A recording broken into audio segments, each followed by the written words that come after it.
One of the biggest myths which goes on around in the German aspirant community is what kind of level do you need in order to apply for a specific program in Germany, especially in German taught programs. Now, the people who don't really know enough, they think that you just apply for B1 level and you write the certificate, write the exam, and you're pretty much done with that and you can apply for the German taught programs, which is not exactly true. In this video, I'm going to show you from the actual university websites. We're going to go to the website of University of Augsburg, University of Bayreuth, University of Bamberg, University of Potsdam, and University of Passau. These are the universities which have clearly detailed what kind of different levels you might need in different kind of programs, and that's why I find this very interesting, because this is going to give you a much better idea of what levels are actually needed. And if you want the short answer, it is B2. But if you want the long answer, it is a little bit more complicated. The reason why this kind of information is really important is because when you're planning a goal for yourself, if you have false information for yourself already, it can really hinder the process. And that's why it is very important to know what kind of goalposts you have to check so that you're able to reach the goal that you have for yourself. It is not a new thing, or it is not a news at all that admission in German universities has gotten more difficult, but it has at the same time become an easier thing for the people who want to take the other route, and that is you learn German and then afterwards you come to Germany, study in a German taught program, and you work in a German company. And it's so much more easier for those students than the students who are all pushing for English taught program, because if you take a look at the funnel, you have this tiny mouth opening, and you have like this many people like trying to funnel through this small place. But at the same time, if you're going for a German taught program, it's like this big, and the number of people who want to go in the German taught program are maybe like this much. So anyways, there's like much lesser competition for the German taught program. So like for me, it is always something I don't understand, like why so many people are still pushing for English taught programs, because it is not something that people haven't done before. I've made videos previously on my YouTube channel with Akhil and some other students on how they are studying in German taught program, and things still run out fine. In the starting, it's pretty difficult. Don't get me wrong. The first 4 to 6 weeks, that's the time when people regret the most their decision of studying in a German taught program. But this is something which is with anything that you make a huge change in. For me, it was the same. I was like, what am I doing? Why am I doing this? Things like that. But afterwards, this decision of mine to learn German was such an additional skill, because right now when I travel around different kind of countries, and you have such a big population of German people that you'll find them anywhere, and you already have one more community you can relate to and you can like talk to in different kind of places. The Germans also travel around a lot in Europe, to Norway, Sweden, Denmark, and then you always end up meeting these people, and they would be more hesitant to speak to you if you're speaking English, because in Germany, that's really not a norm. Most of the things are still dubbed in German. But when you speak German, it's such a nice thing. It's such a nice addition for you. Let's go to the universities now. The first one is University of Augsburg. Here, it's clearly written that the German proficiency of B2. The interesting thing is that they have already mentioned that if you are kind of applying for programs with B2, like these are the documents which you can show, and from one of them is Goethe Certificate B2. I know it from my own experience. Even in TUHH, they have not mentioned it on the university's website, but when you write to the Studien service or the Studis, these are the people who kind of help you with the application. They will tell you that if you have the B2 level certificate, you can apply to the university, but at the time of the enrollment, you need some other kind of requirement for TUHH, which is 16 points in test staff. So they give an average of 4, and that's very interesting. Like TUHH is one of the only universities which say you need 16 points, and it does not matter if you have 3 in some and 5 in some, we just need 16 points. So here, for example, University of Augsburg, B2, TUHH, B2, you can apply with that. In University of Augsburg, you can even study with the B2 level. Then afterwards, you have University of Bayreuth. First of all, this university also has a very good reputation, and at the same time, many students who are not planning to go to C1 level or write test out, things like that, they are still able to apply just with the B2 certificate, because I know B2 certificate is actually much easier. I was able to clear the B2 exam but I was not at the same time able to clear the test F exam. So the level of test F is a little bit higher for sure. And when I kind of studied a little bit more in B2 itself, because the funny thing is, when I was writing for the universities and stuff, I never really properly opened the C1 books at all. I know I remembered C1.1, I opened the book and like I read a few lessons or something, but I never really practiced too much on that. The main level at which I really pushed and which was sufficient for you to like even start the university was a very strong B2 level. From very strong B2 level you're really comfortable with all of the things which are taught there, and maybe you're going a little bit more, you're going to C1.1, you have a little bit of idea what's going on there, right? So here they have mentioned you also need, what if you are asking for C1 or DSH2, they need Goethe certificate C2 or Telk Deutsch C1 Hochschule. Again, this exam is only in Germany. If you're living in India, you cannot write the Telk Deutsch C1 Hochschule. For that you have to fly to Germany and write the exam.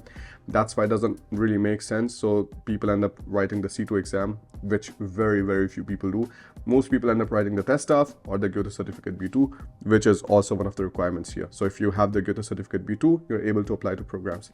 Now to which programs? That's also very important, because not every single university allows you to apply with B2 to all of the programs. So here, for example, I take you to the quickly. So you go to Studium, you go to Studienangebot, and then afterwards you go to Master. You can also take a look at Bachelor's, Studiengangsfinder, and here at the bottom you see the entire list of different kind of programs. Here, for example, you're having the one for automotive and mechatronic. They say DSH2. Now you go back to DSH2. What is needed? Now this is for the C2 certificate. Let's go further, because you have different kind of varieties here. Then we go to computational mathematics.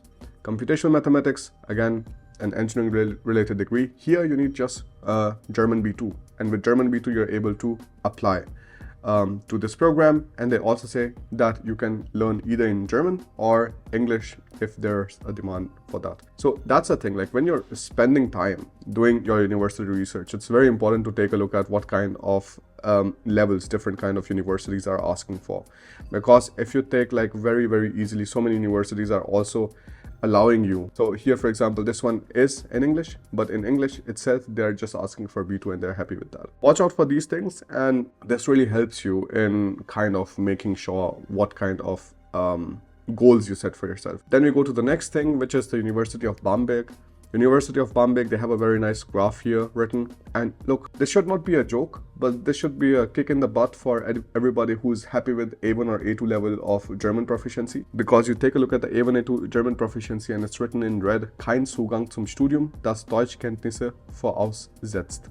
The story is that the A1, A2 level, it's not sufficient at all. Like, it's not even sufficient for you to make basic sentences. I know it because I was at that level. So I understand whoever is in the shoes of A1 or A2. And now I also understand, like, being on the other side of the spectrum. How does it get better? At A1, A2, you're like making very basic sentences. You're introducing yourself. You're asking about the weather, asking about the time, things like that. It's like pretty like nonsensical stuff. It can get you through the tourist phase of your life when you're going around in Germany. But like for anything else, for making any kind of social contact, for conversations, things like that, it's pretty weak. B1 gets a little bit better. I think at B1, you will think a lot before making a sentence, but you will make a sentence. At B2, things get much, much better. You're able to hold conversations with some kind of fluency, and C1 is like the absolute best. And this is also, look, what exactly they have shown in the graph here. A1, A2 to B1, the gap is massive. Then afterwards, B1 to B2, the gap is not so much, and B2 to C1, the gap is again not so much. And C1 to C2 is almost the same. If you're at C1 level, over time, you will get to the C2 level, just because you're kind of exposed to so many different kind of vocabulary. B2, Zugang zu allen Masterstudiengängen, die kein höheres Niveau erfordern, siehe rechts. You have access to all of the master's programs which do not require for higher levels. And in the next one, they say which one are the ones which need higher levels. So which one are those? You have psychology, you have clinical psychology, and psychotherapy, of course. I mean, these are places where your ability to communicate decides a lot of things. But at the same time, for most of the engineering programs, this is not a problem at all. Like, you're able to go for engineering programs with B2 level of proficiency just fine, because the biggest thing that you need in those kind of areas is maths. If your maths is good, you don't really have to worry about anything. If you're at B2 level anyways, like you'll be able to push for C1 and C2, but like the B1 to B2 gap is definitely big, which you have to watch out for. Same is the story from University of Potsdam. University of Potsdam also says you need for some master program, for example, English programs, there could be different kind of German proficiencies needed, B2, B1 or A2. You see like how different it is. Like even for English programs, you might need B2, B1 or A2.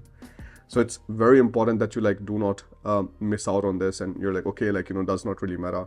Because the thing is, like, I personally don't really understand like so many people going crazy about US, because like almost every single week I hear like some like mass shooting, something else. It gets to a point where it gets really ridiculous, because I mean, I think even parents, like when they want to send their children abroad, one of the things is the safety, like how safe the person is when they're going to another country. But I feel like when it comes to US, like all of the rational thinking just goes out of the window. All of the bills of healthcare and all of this nonsense just goes out of the window. Nobody thinks about it, and it's just like, yeah, like we will make a lot of money, and like, yeah, what will you do with the money if you get like shot someday? So like I personally don't see the sense of it, and I still see a lot of value in studying in Germany, because you're still having free education. Afterwards, if you want to go to any other country you want, you do that. German education still has one of the best reputation in the world. I think that's a nice way for you to kind of save up on a lot of money, not pay like, you know, not take a loan of like 80,000 US dollars or 100,000 US dollars for your studies. I mean, watch any kind of YouTube video and hear the people who studied in the university in US complain about their student debts, which is not the case in Germany at all. Like that does not exist. Now we go to the next one, which is the University of Passau. University of Passau also mentions that, so essentially different kind of programs have different kind of German proficiency requirements. And also they have written another thing, which is the Deutsch-Zertifikat zum Zeitpunkt ihrer Bewerbung nicht älter als 2 Jahre sein darf. So shouldn't be older than 2 years. What do they mention here? So they have, that's a very nice thing which I find about the University of Passau, because they kind of like listed out everything for you directly. So they wrote 2 things, which is very important, which I told you previously always. There's a different level required at the time of application. There's a different level required at the time of immatriculation or enrollment. So here it's written that if you're applying for business administration bachelor's program, you just need B1 at the time of application, and you need B2 at the time of enrollment. The same is the story with many other programs. Now for master programs, you have at the time of application, you have some of them which need B2, and then afterwards at the time of application and also at the time of enrollment.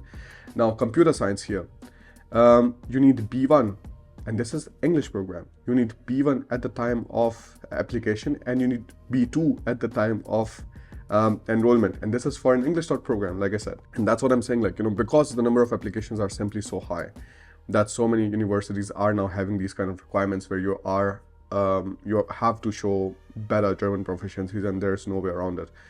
And B2 is something that is pretty much a requirement for most of the universities. And this is also the reason why we pushed our faster German courses, not just to the B1 level, but also to the B2 level. The B2 level we launched yesterday. We have had a crazy response so far. And just like the classic faster German style, we have a DIY course. That means if you're a working professional, if you have different kind of appointments and stuff, you cannot make time to sit down every single day for 2 hours in a group of 5 to 10 people.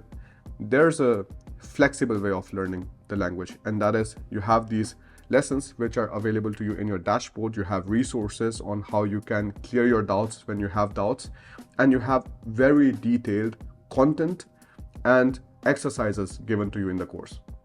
So now Faster German B2 course is also available for you on Big Academy, academy.bharatingermany.com. And for the time being, we are having an early bird discount. So if you're fast, you would be able to get the course at 50% discount, but afterwards that goes away. This course includes lifetime access. You will have access to the Goethe exam preparation for B2 level, which is again required by most of the universities. And this will make sure that towards the end, if you're going to the A1 to B2, we also have a separate bundle for A1 to B2. I will put the links for both of that in the video below. So if you're doing both of these things, you will be able to at least like start studying in many of the programs which are in Germany without any of the hassle, because you don't have the hassle of having poor grades. Having poor grades is something that most of the people worry about, and it is actually a problem because for English start programs, you have so many other people who have really good grades. So you don't have to worry about bad grades.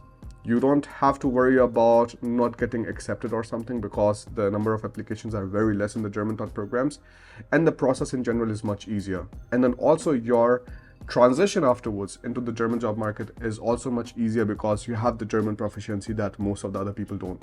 And also when you're studying in German taught program for 2 years, your B2 turns to C1 or C2, and that's the level from which you can then take over most of the other people because you'll be the person taking the responsibility of speaking to the public authorities, organizing different kind of meetings, things like that, organizing, working together with other companies, which most of the times are more traditional. So that would be you and not your friend who went to a English start program. So this is pretty much my experience. I hope this helps you. This video was something which was important just to show you the kind of different requirements that different universities have, and I hope that helps. The link for the German courses are now in the description below, and I welcome you to join them. I'll see you in the next video. Bye.